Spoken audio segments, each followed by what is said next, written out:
না বলবুনি শোনে এই দেখেন আমার হিন্দু ভাইদের একটা প্রথা আছে, ব্রাহ্মণের ছেলে ব্রাহ্মণ হয়, ও অন্য জাতির ছেলে ব্রাহ্মণ হতে, কিন্তু মুসলিম শরিয়াতে এরম কোন আইন কানুন নাই যে পীরের বেটা পীর হবে, আলেমের ছেলে আলেম হবে। আর এরম নিয়ম আছে, একটা ভ্যানওয়ালা গরিবের ছেলে আলেম হতে পারে না? পারে না। খোদার কসম গোকুলপুরের মুসলমান আমি নবীর মেম্বারে বসে চ্যালেঞ্জ করে যাচ্ছি, এই তিনটে জিনিস যার ভিতরে থাকবে 2025 সালে এর মতো আল্লাহর ওলি নেই। কোন তিনটে জিনিস?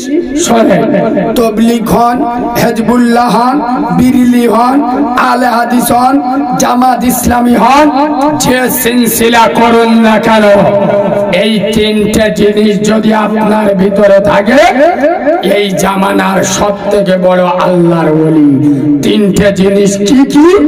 নাম্বার 1 হালাল খেতে হবে, নাম্বার 2 5 ওয়াক্ত নামাজ, নাম্বার 3 বাম্মা সেবা। খোদার কসম ইসলাম সহজ, কঠিন করেছি আমার মতো মৌলবীরা।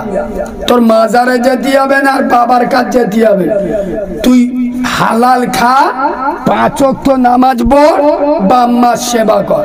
বাম্মার থেকে বড় পীর দুনিয়ায় আর কেউ নেই। হালাল খাও, 5 ওয়াক্ত নামাজ পড়ো, বাম্মার সেবা করো, মরে যাবে সোজা জান্নাত। জোরে বলুন। আচ্ছা, ইসলাম সহজ না কঠিন?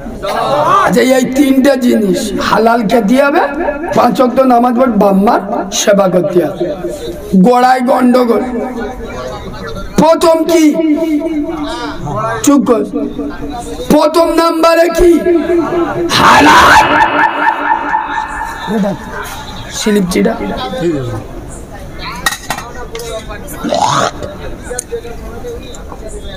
হালাল খেতে হবে।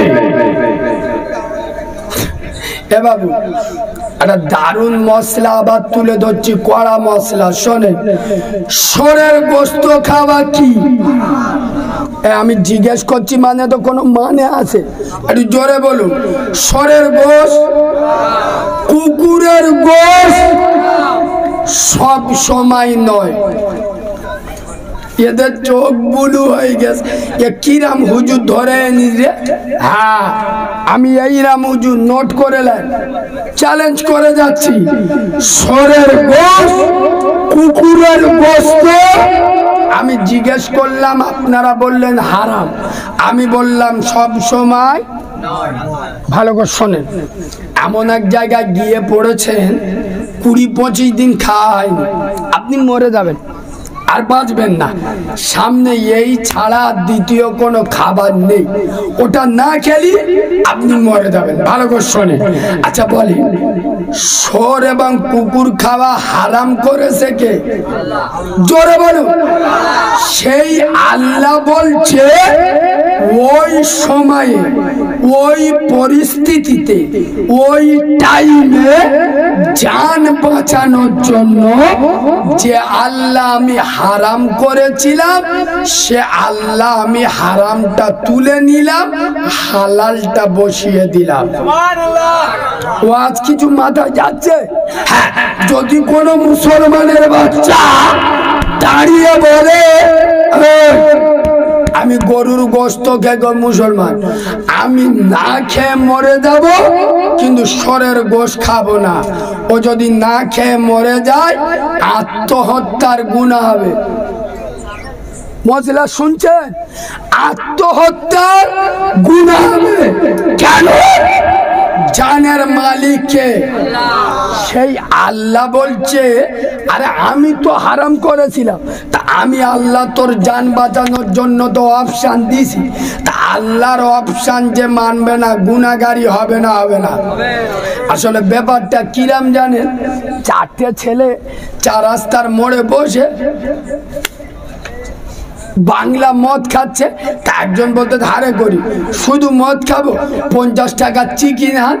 ও মাল কি করেছে 50 টাকা চিকেন এনে, একজন জিজ্ঞেস করতে ধারে শালা মালটা হালাল তো,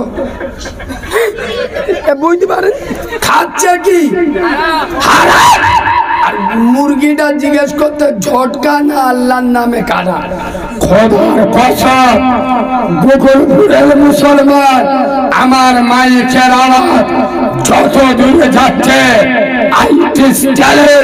আমি খুব দায়িত্ব নিয়ে বলে যাচ্ছি, শুধু শুকরের গোশত, কুকুরের গোশত হারাম নয়।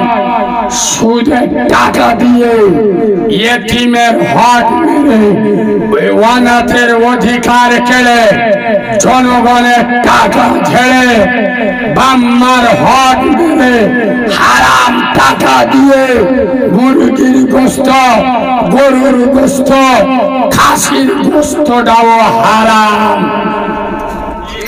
শুনছেন?